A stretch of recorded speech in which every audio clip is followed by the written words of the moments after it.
کیا what's app پر یا message پر بھی طلاق واقع ہو جاتی ہے؟ جی، جدید دور کے مطابق آپ نے سوال کیا ہے جی کہ واٹس ایپ پر طلاق ہوتی ہے یا نہیں، فون پر طلاق ہوتی ہے یا نہیں.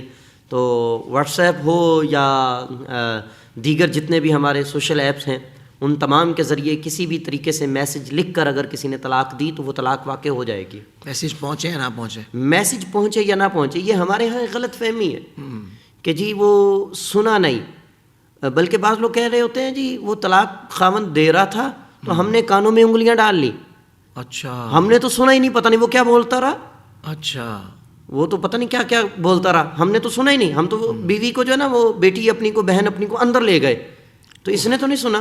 تو اچھا سننا ضروری نہیں ہے. صحیح صحیح. یہ طلاق کوئی ایسی چیز نہیں ہے کہ جس کو بیوی ایکسیپٹ کرے گی تو ہوگی ورنہ نہیں ہوگی. ایکسیپٹ کرنا نہ کرنا اس کا تعلق ہی نہیں ہے. اور یہاں پر یہ بات بھی کہ جی میں نے تو میسج لکھا تھا اور آگے اس کو سینڈ نہیں کیا، اوکے نہیں کیا، میں نے اس کو سینڈ نہیں کیا، سینڈ نہیں کیا، تو اس صورت ابھی میں لکھا تھا.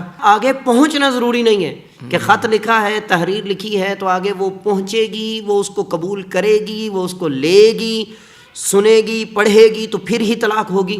ایک میسج آپ نے کیا ہے اور وہ نیٹ ورک پرابلم کی وجہ سے آگے نہیں پہنچا تو مرد یہ نہیں کہہ سکتا کہ بھی میں نے تو دی نہیں ہے. اور اس میں بعض چیزیں ایسی ہیں تحریری طور پر جس کو واضح کرنے کی ضرورت ہے.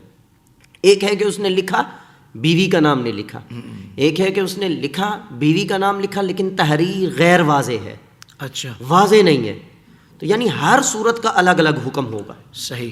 تو ایسی تحریر، ایسا میسج کہ جس میں اس نے بیوی کو مخاطب کیا، اس کا نام لکھا، یا اسی کا ہی اس نے میسج میں اس کا وہ کھولا، نمبر وغیرہ نکالا، تو ایسی صورت میں جب وہ نکالتا ہے اور اس کا ان باکس میں دیکھتا ہے کہ بھئی میں اس کو میسج کر دوں اور اس کو میں یہ لکھ کر بھیج دوں، تو اب اسی کو ہی دیکھتے ہوئے یہ کہا جائے گا بھئی یہ تو بیوی کو ہی دے رہا ہے طلاق، اگرچہ تو نے نام نہیں لکھا یہاں پر. اللہ اکبر اللہ اکبر. اب وہ لکھ کر چاہے ڈیلیٹ بھی کر دے، کٹ کر دے اس کو، یا وہ لکھ کر سینڈ کر دے لیکن وہ سینڈ نہ ہوا ہو نیٹ ورک کی وجہ سے، لیکن وہ طلاق جو ہے وہ واقع ہو جائے گی.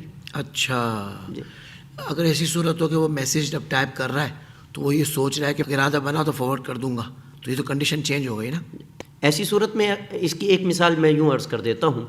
ایک شخص نے طلاق نامہ لکھوایا، طلاق نامہ لکھا یا لکھوایا، اور اس نے کہا کہ بھئی میں نا اس کو جب اب لڑائی جھگڑا ہوا نا تب میں اس کو منہ پہ ماروں گا، یہ لو بھئی طلاق نامہ. اچھا بھئی مجھے لکھنا نہ پڑے یا لکھوانا نہ پڑے، تو لکھا ہوا موجود ہوگا. اب اگر یہ مسئلہ ہوگا نا تو میں یہ طلاق نامہ اٹھا کر نکال کر اس کو دے دوں گا. صحیح. یا میسج جو ہے وہ لکھ کر جو ہے وہ سیو کر لیتا ہوں. سیو کر لیا اور کہا کہ بھی جب کوئی مسئلہ ہوگا نا تو پھر میں اس کو سینڈ کر دوں گا. تو اب اس میں لمبی چوڑی عبارت لکھی تھی یا جو بھی لکھا تھا. اب جب اس نے وہ لکھا نا، اس لکھنے کے الفاظ اور جملے اور صیغے کو دیکھا جائے گا. اگر اس میں یہ لکھا کہ بھئی میں طلاق دیتا ہوں یا میری طرف سے تمہیں طلاق ہے تو وہ طلاق واقع ہو جائے گی. بے شک وہ جھگڑے کے بعد ہی دینے کا وہ تھا. جھگڑے کے بعد دینے کا ارادہ رکھے، چاہے 2 سال بعد وہ دے، صحیح. اس کا نہیں ہے عمل دخل. عمل دخل ہے یہاں پر جیسے ہی اس نے اس کو لکھا یا لکھوایا یا اس نے میسج کو ٹائپ کر لیا، وہ طلاق واقع ہو گئی. صحیح صحیح. یہ کوئی مذاق نہیں ہے. یہ ایسا مسئلہ ہے کہ جس پر کسی قسم کے بعد کے معاملے کو نہیں دیکھا جائے گا کہ بھی اس نے طلاق کو پینڈنگ کر دیا ہے تو لہذا نہیں. صرف ایک صورت ہوتی ہے اور اس کو ہم کہتے ہیں طلاق انشائیہ. جی. انشائیہ سے مراد یہ ہوتا ہے کہ اگر ایسا ہوا تو پھر میں تمہیں طلاق دوں گا. کنڈیشنل طلاق. بالکل ٹھیک. تو اس کو معلق بھی کہہ سکتے ہیں انشائیہ بھی. انشائیہ یا میں تمہیں طلاق دے دوں گا. گا.